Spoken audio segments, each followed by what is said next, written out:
Hi, everyone. I'm attorney Donna DiMaggio Berger, and this is Take It to the Board, where we speak condo and HOA.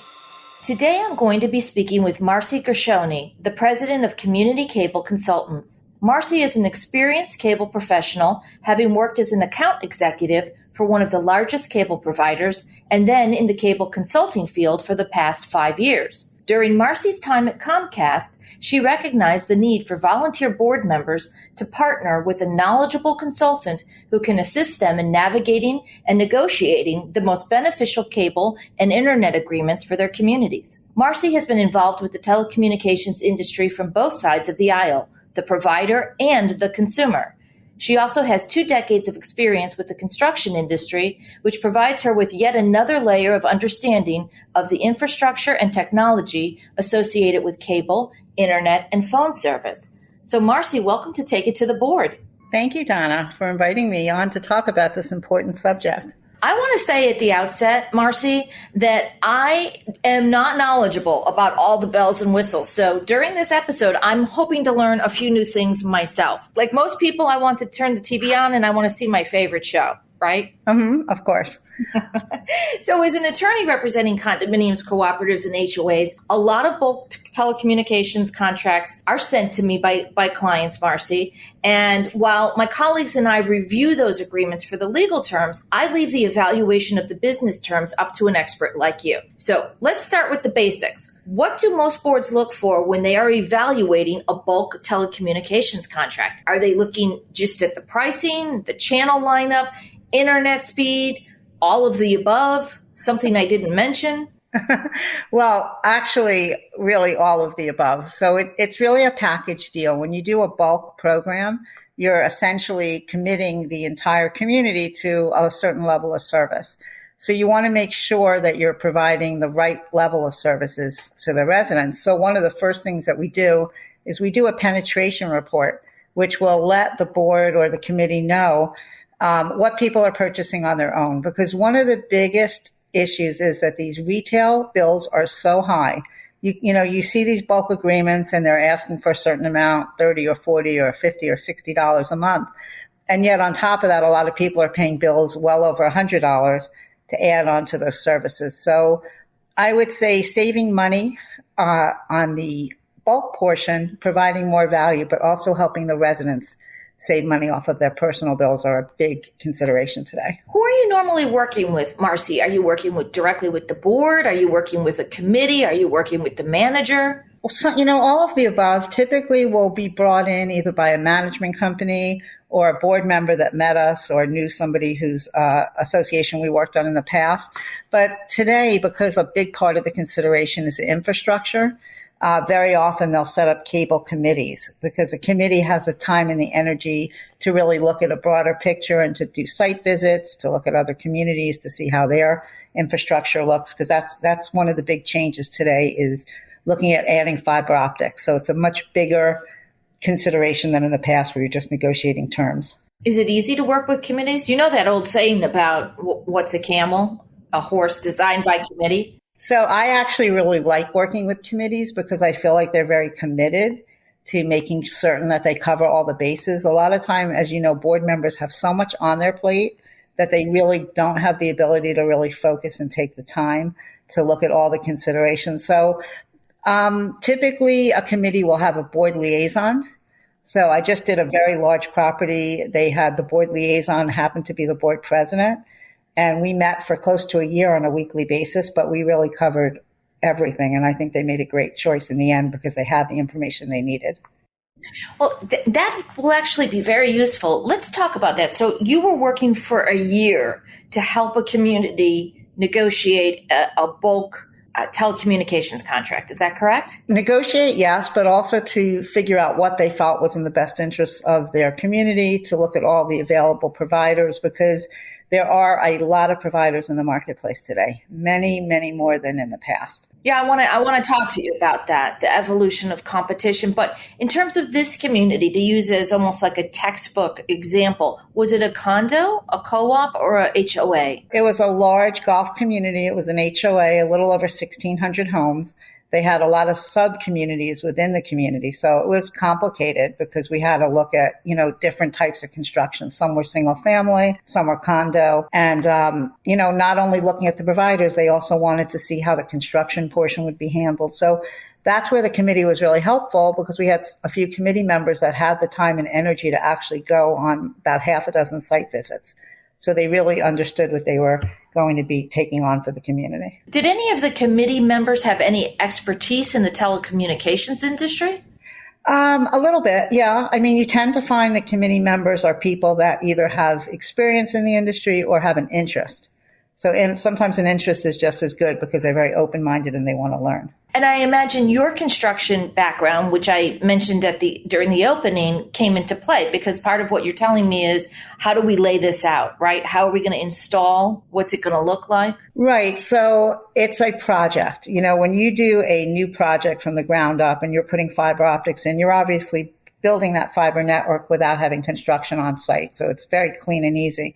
When you're putting fiber optics into a building, whether it's a condominium or homeowners association to private homes, you're working around existing infrastructure. So you have to get around the trees and the driveways and the streets.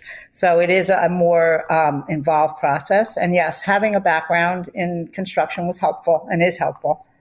But really, it's just knowing the industry. And I've actually been doing this for a little bit longer than 5 years. So just having that time in the industry has helped. So assume I know nothing about how to install, which is not a leap, as I said. How is it installed? Tell us how fiber optic was installed in that community you helped. Well, they actually haven't gone through the rebuild yet, but what will happen is the company that they selected already has fiber on the street. They will then run that fiber optics into each home, actually to a major hub within the community, and then from there, individual strands of fiber will be run to each resident, brought into the resident through a common area, and then the fiber will terminate inside the home, and typically the services are wireless from there.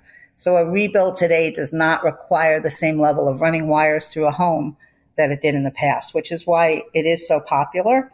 You probably know that we're working on a few properties together. I know that you're reviewing contracts for several of my clients too, and they are all seem to be migrating to fiber. So minimally invasive these days, but you still need access. Any issue, and I'll give you my own perspective on this, any issues with owners who refuse to allow the workers to come in and drill the necessary holes for the wires? It's funny, very limited, except that we were doing this through COVID. So that was really a very interesting time to be trying to get into people's units. But in general, no, people are very appreciative of the fact that their units being upgraded, and they want the services that are being included with the new program. So very rare that someone will not let them in to do the upgrade. That's interesting. You said during COVID, you're right. I had that come up, but at the same time, people were pretty much shut in. So what did they need the most to stay connected? They needed they needed the internet, they needed their cable, they needed their streaming services. So Marcie, you've mentioned fiber. Is that the state of the art right now, or is there something better on the market? Fiber to the home seems to be the direction that almost all of the condominiums and HOAs are going. Sometimes they don't do it now. They just plan for it in the future. But I'd say probably about 50% of my clients are going to a new fiber build out for their community. So it's very prevalent. So what does fiber do that its predecessor didn't? It depends on how good the wiring is at the property. If the wiring is good at the property today, it's not really so much that the services today will change. It's just that it future-proofs the community. It provides symmetrical internet speeds. It has unlimited capability. As more programming is done in 4K and, requiring more bandwidth, they'll be prepared in the future to be able to utilize those services. If you have a really older property with bad wiring, it could be life-changing because you can go from having very poor service to excellent, internet that you can use for anything that you want, and a great television picture where a lot of people have pixelation if the wiring is old. So it just depends on the state of the current infrastructure. What about protection from the elements? We have a 6-month hurricane season here in Florida. Is fiber seen to be a little more resilient? Oh, absolutely, Donna. And it's also much more protected. So fiber is buried in conduit on the property. It's not going to be cut by a landscaper. It doesn't need equipment or repeaters. So it's definitely more reliable, and it is definitely protected much better from the elements than the old coaxial systems were, for sure. I said at the outset, I get these contracts all the time. My colleagues here at Becker get them all the time. I tell the clients this: yes, we're going to negotiate the legal terms and make sure that the contract has the legal terms that are needed to protect the association.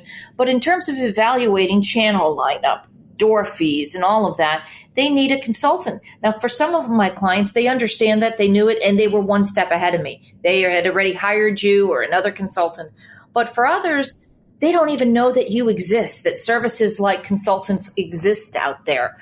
What can you do for them that they couldn't do for themselves? Well, first of all, a good consultant has had a lot of experience. I've worked on over 1,000 properties, so I really know what the deal points are. I've been fortunate enough to work with some of the largest associations in the state where there are 5, 6, 7, 8,000 units.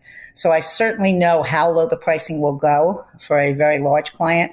And we try to take that aggressive pricing for all of our clients because really everyone wants to pay the lowest rate and get the best services. There's just a lot to know today. It's not like in the past where someone would just sort of negotiate how many boxes do they want and what channel lineup. There is a lot to know. There's technology clauses that should be included that I'm sure you see in some of the contracts that you review. Installation, you have to negotiate the installation and the timing in the installation. With Florida being very seasonal, if you get a free installation, but it's only good for 90 days, which most boards or committees wouldn't even know to think about, then people come back and they could get hit with an installation fee, common area, free services that you want. And then like flexibility. One of the big things is if you are going to go to fiber, they are going to be a longer term contract, as you, I'm sure, have seen. And if you have flexibility in that contract, then it's not that scary because if you can add or detract services at pre-negotiated rates, then that gives you a big advantage. You're not at the mercy of the cable provider if things do change. Well, let's talk about that. So what is the average length of a contract for fiber? I realize that the provider has to make back their investment, right? But in terms of what they've installed, but what's the average length of time for a fiber contract? So most of the providers will ask for 10 years, and that's part of what a consultant will do. We'll try to negotiate a shorter time frame. In my case, I've been able to negotiate 7 years where 10 was initially asked for. But again, if you can negotiate like predetermined ins and outs, like for instance, I'll have some associations that are very comfortable with a 10-year agreement as long as they know midway they can drop the cable portion, because cable is really what's changing. Everyone kind of feels confident that they're going to want the internet in 5 or 6 or 7 or 8 years, but they don't want to sign a long-term cable agreement. So we always try to put those ins and outs into the agreement, which I'm sure, again, you've seen as you're reviewing that. Even though 7 years seems like a very long term when you're dealing with technology. I mean, overnight we went from coaxial to fiber. What's next? I mean, in a year, we don't know. Something entirely different. Well, coaxial's been in the ground and serving the communities for probably 50 plus years. Everyone that I know feels like fiber optics will be there for the next 20 to 30 years as a predominant force. And you need fiber for information for bandwidth to travel. So it's not like a fiber network is going to be something that you're not going to need a couple of years from now.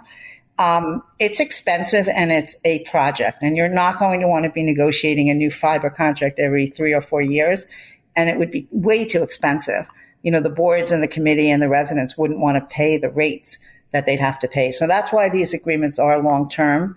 But again, if you have technology clauses in the agreement that allow you to get upgrades as new technology becomes available, then really you're very protected. So to build into the technology upgrades, would that be at a predetermined price point? Absolutely. Everything has to be predetermined because, again, you don't want to be negotiating with a provider that you've already signed a contract with. But like, for instance, increases in internet speed. That's very important. You can sign today for 500 megabit symmetrical and think you're getting a fantastic speed, and you are, but that may not be a fantastic speed 2 years from now. So you want to have increases built into the agreement, and you want to have other technology clauses so that as things become available, you have the right to have access to that at a predisposed cost.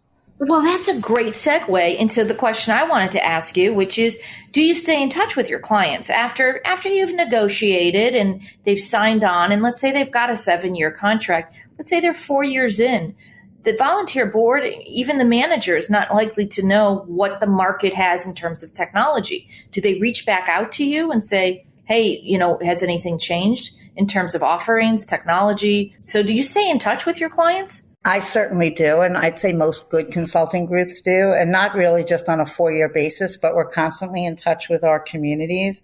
And certainly when things happen that are an opportunity, like when AT&T Fiber came into the marketplace about 5 years ago, if you remember, when they were doing a lot of fiber build outs for free, I brought that to all of my communities, even if they were in the middle of agreements, because it didn't matter. Legally, they were allowed to bring the AT&T fiber optics in.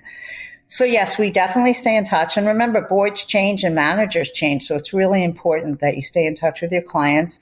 And also for renewals, I'm working on several very large renewals where this is the third time that I've negotiated on behalf of the association. And you're not going to do that unless you're in touch with them on a regular basis. So, Marcie, what kind of leverage does an association actually have when it comes to negotiating favorable deal points, as you say? So, first of all, you have to have knowledge, right? So the biggest leverage comes with knowing what you need to get and what's a good price and what's a fair program.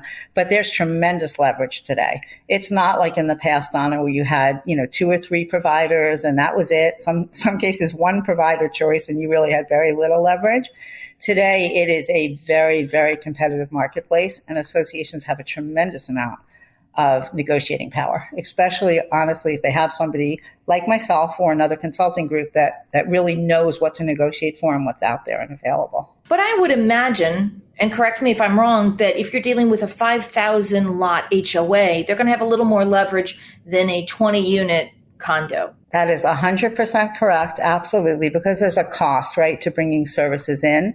However, we try to be an equalizer. So if I know that my 2,000 unit property just got a rate of $69 and I'm working with a 200 unit property and they're trying to give them a $79 rate, at least we know that a $69 rate's available and we'll try to get as close to that for the smaller client as well. Oh, that makes sense. So what are some of the terms that people wouldn't even think to ask for, but you tell them? You mentioned the technology upgrades.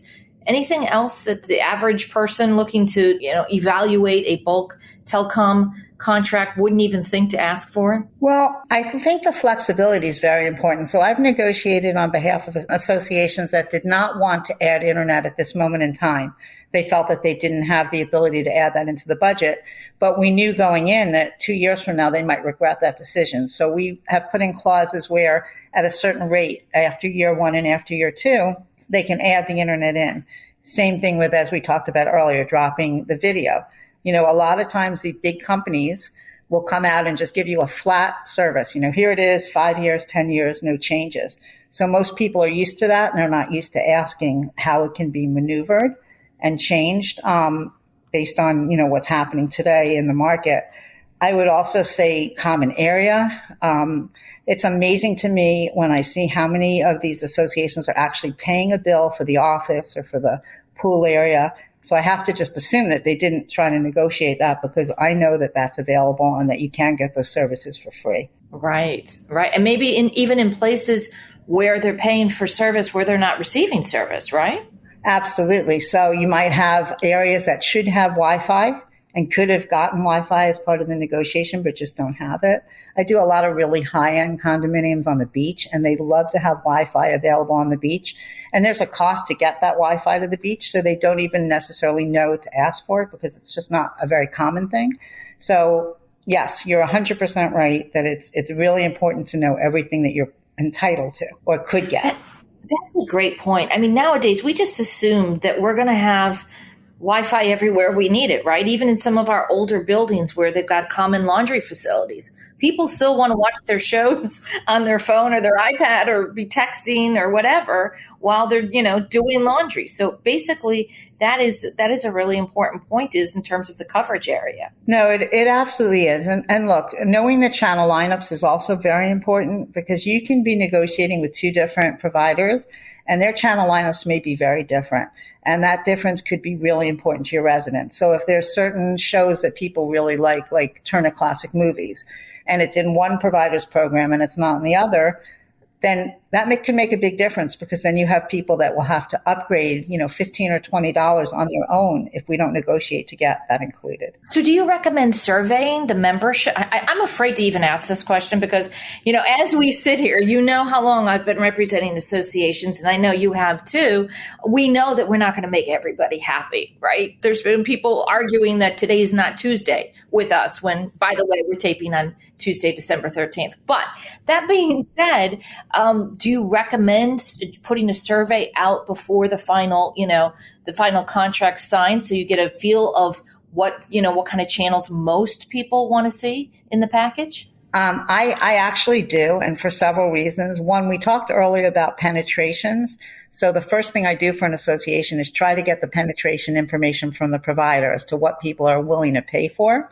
But that doesn't necessarily mean that's a full picture, right? There may be services people really want, but they're just not willing to pay for. So if you send out a survey and you can get some information from the community, it always helps to get the best possible program. It also helps to get buy-in. So you send out a survey and people answer, and then some people don't answer.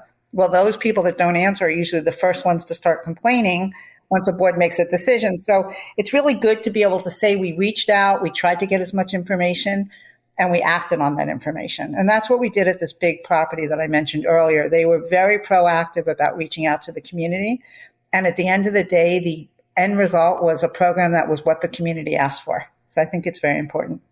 I mean, we have generational gaps, even in our 55 and over communities, where we've got younger, we've got people in their mid 50s up to the 70s, and then we've got people 80s, 90s and beyond. We even have generational gaps in those in housing for older persons, let alone, I'm thinking, your typical high rise that's so diverse, and you've got people wanting all different things. So I can imagine that's an interesting part of the process. But I wanted to ask you, do you have a metric or a checklist by which you can evaluate, Marcie, what's being offered against what's out there that's possible? Certainly. I mean, we certainly know what's out there. And what we do is we put together a comparative matrix for our properties. And that is so important, because you really need to compare apples to apples to apples, or you will get completely confused and probably make a decision that could have been avoided, that might have been a better decision. So what we do is we try to line up the program so that the board members or committee members can really evaluate what they're looking at. And that's something that's pretty detailed, and we know what to ask for, and we know what's common in the marketplace. So we don't let things go too off the charts, because you really have to be able to do a comparison to know what is the most valuable program. Well, that makes sense. So without naming names here, are there some companies that are a lot easier to deal with than others? There are definitely providers that are more community friendly, right? So some have been in the marketplace for a long time and they're used to doing business a certain way. And then there are companies that are coming in that are trying to gain market share, and they are more flexible. But I think what's happened in this market is it has gotten so competitive that all of the providers are a lot more flexible than they were in the past. And there's a lot more that associations can gain than what they might have gotten the last time around. And that's why it's so important really to understand all the options in the market and what's out there. And that's where I really feel a consultant helps the most, is just having that knowledge, because sitting there, an average board member really would have no idea, first of all, how many providers there are, which are the best ones, which ones have fiber in their area. There's just a lot to look at. Everybody knows the big names, but you're telling me that there's a lot more competition. And I want to ask you about the evolution of that competition, because I remember, for years, there was just a lot of there weren't that many companies. It was almost like with I had Todd Schwartz from Connections Elevator on the show a few episodes back. And it was the same thing in his industry. Everybody named 2 or 3 names, the big names, and they have no idea how many other companies out there that are willing to bring service. So tell us a little bit about that evolution. Who made it happen to bring more offerings into Florida? And does the Florida market, in your opinion, kind of mirror what's going on elsewhere in the country? So that's a really interesting question. By the way, I listened to that episode that you just mentioned. It was really informative for me too. And I was able to pass some of that information along to a few of my associations. I would say that the Florida market is probably one of the most competitive. It's the largest bulk market I believe, in the country, maybe just following Texas. So because of that, these bulk contracts are worth a lot of money. Right? They're multi-million-dollar contracts in some cases. So that attracts, providers. So you have a tremendous number of providers, good quality providers in this market. I could probably think of 7 or 8 off the bat that you would know that are household names today, because a lot of associations are using them, that provide good service. Whereas, as we said in the past, you might have had just 2 or 3, if that. So Florida is a very, very competitive market with a lot of very top quality providers with their own fiber systems. So let's talk about the thing most of my boards want to talk about, which is door fees and how much they're going to get paid. And so my question to you is, what makes a community, is every community eligible to receive door fees in connection with a bulk contract? And should every community push to receive them? So door fees are a funny thing. So yes, every community should be eligible. Some of the providers, some of the ones that have been around the longest, will put number tags on it. So if you're less than this many numbers, you don't get an offer for a door fee, which I don't think is very fair. But door fees are pretty much available. And I believe that they are a great help, because sometimes, especially today, communities are adding services. So let's say their bulk contract ends in June and they're adding a internet program. So their rate is going up by $25. Of course, they're going to save their residents a ton of money, right? But they have to figure out, where does that $25 come from, from June to the end of the year. So the door fee can help to offset that increase. It can also go to use, for other things that people are needing it for, communities are needing it for today. But it is a small part of what they're negotiating. If you miss one box or one service that would cost the residents $10, and you multiply that out over a long-term agreement, that door fee looks very small in comparison. So we personally like to negotiate the door fee last, so that the provider doesn't try to put that money somewhere else. Let's get the lowest rate. Let's get the most services. Let's get the most flexibility, get as much value as we can, and then hit them for the door fee to be a little bit higher at the end, because that's an easy thing for them to agree to. So for somebody who's listening and doesn't know what a door fee is, can you explain it very simply?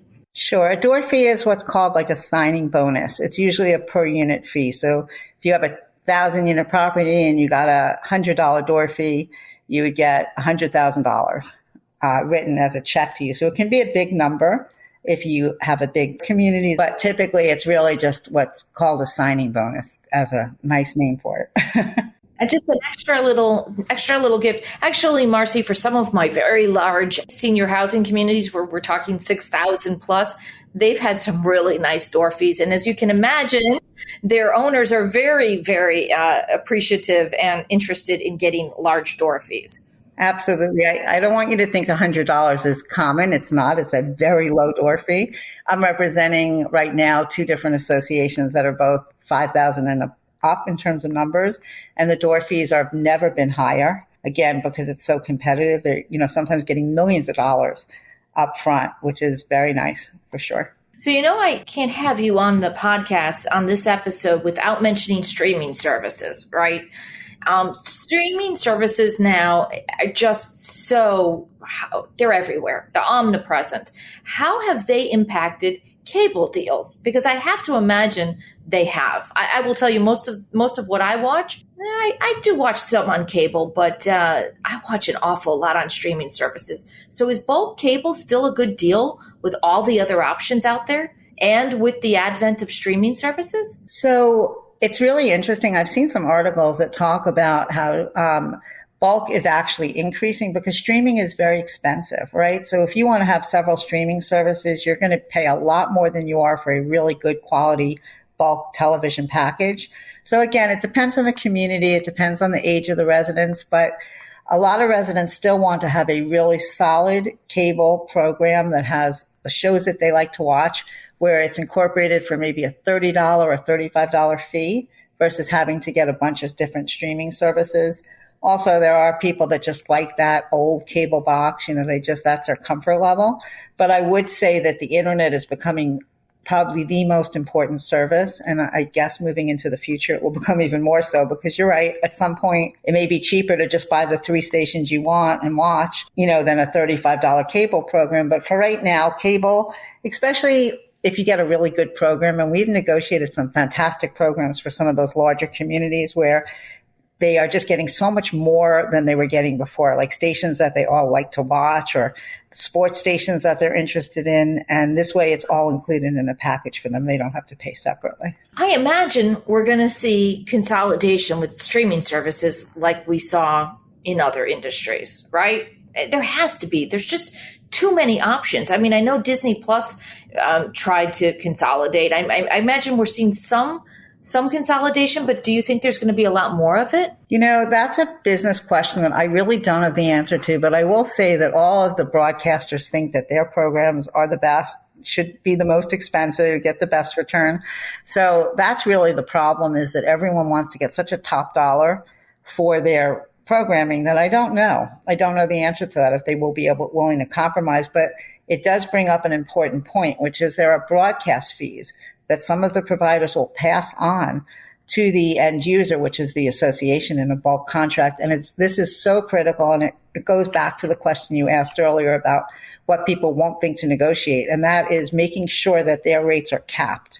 You don't want to get into a contract where the provider, whichever provider you select, can pass along increases to your association, because then you'll never have a set amount that you're paying, and you'll find out you're going to pay way too much.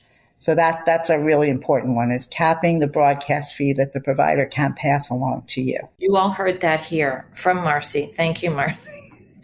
When it comes to streaming, what I'm forced to do in some cases, and I'm sure a lot of our listeners do the same, is if there's a show I want to see, I have to subscribe. And then after the show finishes, you cancel. But you find yourself doing that a couple times a year, depending on what comes out. Or you don't cancel, and then you find yourself continuing to pay because you're just too busy. I'm not good with it. My husband reminds me, did you cancel that? Yes. Okay. Thank you. I'm going to cancel that now. But yeah, it would be nice if this was a little more streamlined. What are the developers doing with new construction down here in terms of the bulk contracts?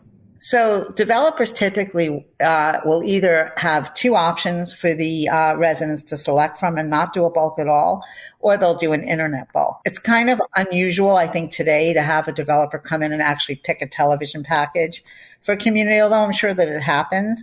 The one thing I wanted to piggyback on to what we were just talking about is if you do this right and you negotiate a good program, you can, for the $70 range, I'm just using an approximate, have a great cable package.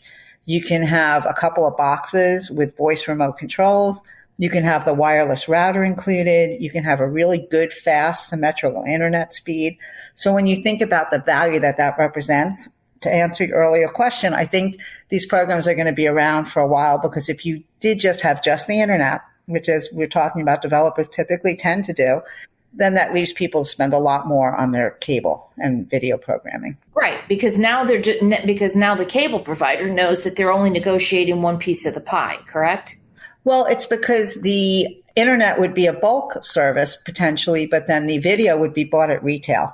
So if you wanted to buy a retail package from any of these providers, it would typically be far more. Bulk is usually about 65 to 70% off retail. So imagine you want this TV package that has all your favorite stations. If you get it in a bulk, it might be $30. And if you were to buy it retail, it could be $90-something. So it's a big difference in the cost. I want to talk about retail versus bulk. Back in 2006, 2007, during the recession, was particularly Miami-Dade was hit hard with this, Marcie. We had some communities where they had delinquencies in excess of 60-70% because the units were owned, mostly investor owned. The recession hit, people stopped paying their association assessments. those associations that were bound by bulk cable contracts were all screaming and yelling, we have to keep paying for this, and we're paying for units where they're not paying us. And then, of course, the question to me and my colleagues as association attorneys is, can we shut off the cable to this unit? Is it deemed a utility? Because the legislature responded. They heard the hue and cry from owners saying, what can be done? And they said, okay, you can suspend use rights. Then it became a question of, if it's bundled, is it a utility? Some cable providers did allow, shutoffs to units that weren't paying. But a lot of associations at that time, when their bulk cable contracts came up for renewal, they did not renew. And they just said to people, you want cable, you get it yourself. Do it on retail. And to your point, they pay a lot more. Now we're in 2022, going into 2023. And as you know, we've got this condo safety bill in Florida. It's calling for mandatory engineering inspections, mandatory reserve funding. We've got huge insurance increases, sometimes upwards of 80%. So everybody's operating budgets are going up.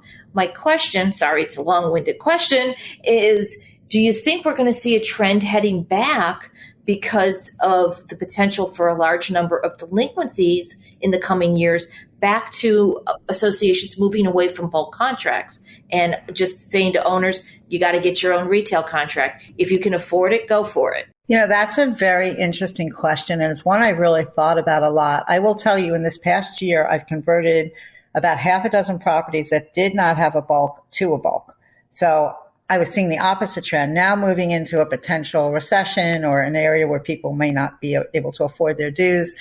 It's a possibility, but on the other hand, you can look at it differently. If you're going to be increasing the dues because of insurance costs or other costs that are being passed along, if you can provide a service that people are now paying $100 for out of pocket for $30 more on the association side, at least you're showing that you're giving a lot more value, and it may help to offset those increases. So I don't think so, but I certainly don't know. And I guess it will be a case by case basis, but we also try to, it's great to work with companies, again, that are flexible, that will help associations if they do need to have some turn off or turn on, feature to the program, because that is a big question that is being asked a lot. That's a significantly important point that you just made, though, of the health of the individual owner in the building, the fiscal health. Can they afford to pay for the increase in assessments? Is okay, yes, but now you can offset because you can pay less for cable because we've got a bulk contract. I hadn't thought about it that way, but that is very interesting. But it would also be nice if there was some clarification as to whether or not, assuming we do, and hopefully we won't, but assuming we go into some sort of a recession as a result of what's going on in our marketplace here, it would be nice that if cable providers could do shutoffs to particular units when they're not paying the assessment. Because what that means is everybody else is paying for that person who's not paying to keep watching cable. So, and actually that's a great way to have people pay their dues. If they're going to lose their internet because they're behind in their dues, guess what? They may pay their dues before they pay a different bill because internet is so important. So there's, different ways to look at it, but we certainly try to help the associations that need it by negotiating favorable terms for them. They can go without the pool and the tennis court, but shut off their favorite program, and that may be the inducement. Again, but they're going to listen, folks. Anybody listening, you need to speak to counsel, because if it's a bundled package and they don't have a phone and the only thing they have is the internet to make a call, that's going to be problematic. Shutting that off. So I'm putting that disclaimer out there. So I guess another question I have for you, and this comes up a lot, is who owns the wiring? And for how long? So again, believe it or not, that is negotiable. And that's another thing that people may not know to negotiate. So typically, the provider will own the fiber optics to the property and running through the property, meaning that they will maintain ownership of that. When you get to the condominium or obviously inside someone's home, that then becomes the ownership of the association within the building. And then inside each unit, it belongs to the individual unit owner. I have, on occasion, negotiated where the association actually took ownership of all the wiring at the end of the term. And they were, whether or not that's going to be helpful in the future will depend on if future providers will use infrastructure that's already there from another provider, but I think they may. And it was certainly something that was important to several of my boards, and we made that happen for them. So that may be one of the leverage points I asked early on, Marcie, which is if an association got a large association, so it's going to be a very lucrative contract. We've got wiring we own that you might be able to use. That's yet another little carrot, perhaps, that an association can dangle in terms of getting, favorable terms. Sure, absolutely. I mean, there's just a lot of different nuances today that there just were not in the market, in the past. And the providers are all more negotiable and things have changed. So if you're going to get a new infrastructure, that infrastructure obviously is very valuable. Whereas, you don't really want to negotiate to keep the old coaxial wiring because who needs it? You're going to want to upgrade it at some point. But with new wiring, yes, that's certainly something that can be considered and sometimes is. When you're negotiating, do you ever ask for the provider to set up a customer service center on premises? I know in some of my very large communities, providers set up, for as long as a year, a customer service center right on site where owners could come if they were having any sort of problem with their boxes, their equipment. Do you ever negotiate for that? Absolutely. So that is something else. That is a really good point, Donna. Thank you. That is very important. And it doesn't only have to be for a large association. When you're going to a new provider and you're introducing all new equipment and new infrastructure, it is really important that the residents know how to use it in order for it to be a successful transition. So very often you will have the provider there on site, maybe one day a week for a certain period of time, certainly throughout the installation. And then we also make sure that we have customer-friendly days where they will be there to, show people how to use it. You want to negotiate to have home visits included, which is important. Somebody comes back from being away and maybe they need another lesson on how to use the new boxes. The great thing today, though, is all the technology is very similar. So if you're going to make a change from one provider to another, typically the boxes and the remote controls especially look very much like what they were used to using, which is fantastic. And also wireless technology today is terrific because it means you don't have to run wires throughout someone's unit, which makes it a great thing as well. Can I tell you that one of the angriest board meetings I ever attended concerned a large bulk cable contract? And we had people standing up. And one gentleman, I remember, he started screaming at the board. He wasn't a fan of the board to start with. And he said, you don't know what you're doing with this contract and these pricing. And they said, well, this contract was actually, we used a consultant. It shut him down. Like he had nothing else. He thought that the board had done this, and the board's, and you are their safety net because this was not the board just pulling figures out of the air and, trying to, scramble around and figure out what to ask for. They had, like you, a cable consultant who met with them for months and sat with them and negotiated the business terms. And so I'll never forget that board meeting, Marcie. The other thing about having a consultant is if there's a problem down the road, I've had properties come to me a year later and maybe there's something that they need some help with and they're not getting it from the provider. I have the relationship, as with other consultants, to be able to go to the top levels within those companies and get them the help that they need. I have one really sad story. It's not a funny story. It's actually a sad story. There was a pretty large association, about 1,000 units, that told me they were going to allow me to help them. And I had helped a lot of other associations within their area. And they ended up doing it themselves. The president at the time just really wanted to be the one to negotiate. And I got a call like January 2nd of this past year. And gosh, I don't even know if this is okay to say, but anyway, they called me up and they said, guess what? We really need your help. We want you to represent us. And I found out that the president had signed an agreement the last week of the year, had passed away 2 days later, and now they were there. They had no idea what had happened. They didn't know who to reach out to, and they couldn't hire a consultant because they had already signed the contract. They were already locked in. They were, and it was really, I felt terrible because I tried to help them to the extent that I could, but they were signed, they had a signed agreement in place, so it was too late. Oh, yeah. Well, not much you can do sometimes. People have to help themselves. But I did want to ask you, who pays for your services and how's it calculated? How is your fee calculated, Marcie? So thanks for asking, because that is an area that is very important. You probably don't want to see your boards get into agreements where they're paying long-term fees to a consultant, which some consultants will ask for. I'm not saying it's wrong. I'm just saying it's not very popular.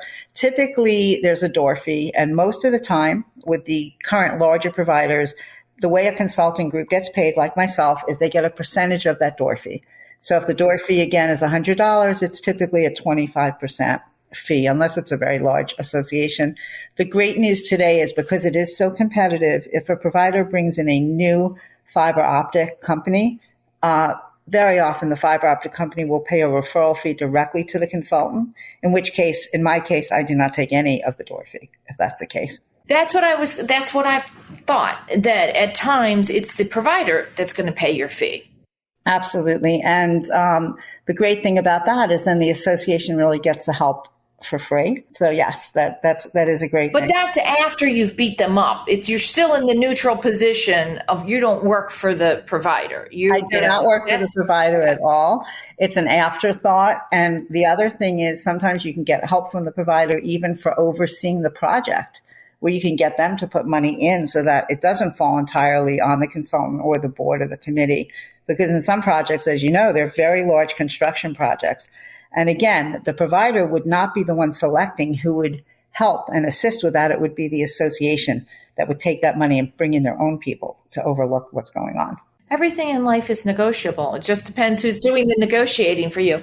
Do you have any data or just even a sense of how many communities use a telecom consultant like yourself, or as opposed to going it alone? You know, I don't have any hard data. I will tell you that I have never been busier, and people I know that do what I do have never been busier. And I think it has a lot to do with the fact that so many communities are going to fiber optics, and they recognize that they do need some help. It's not negotiating like in the past just for a price point.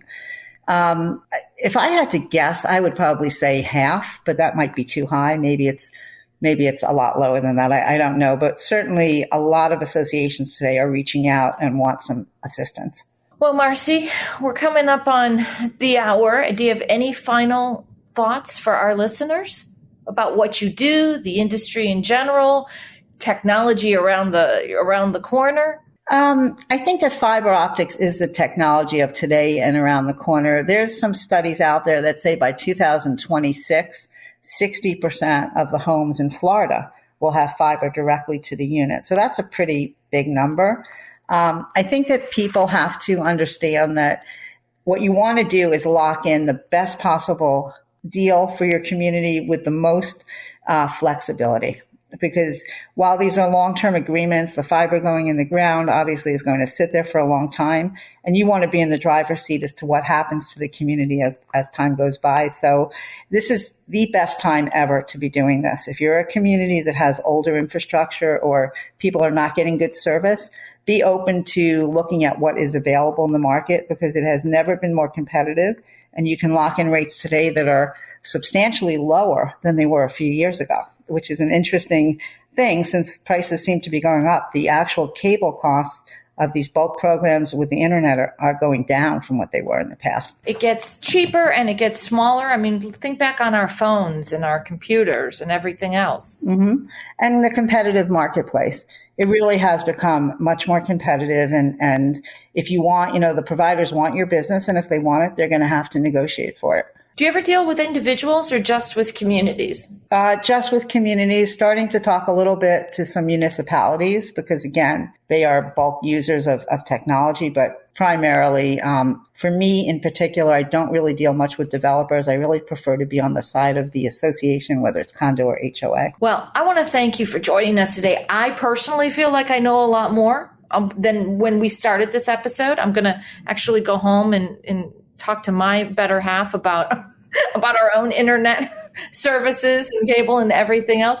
I also want to wish all our listeners a very happy holidays and a happy new year. And Marcie, thanks so much for joining us. Thank you, Donna, so much for the opportunity. It was a pleasure.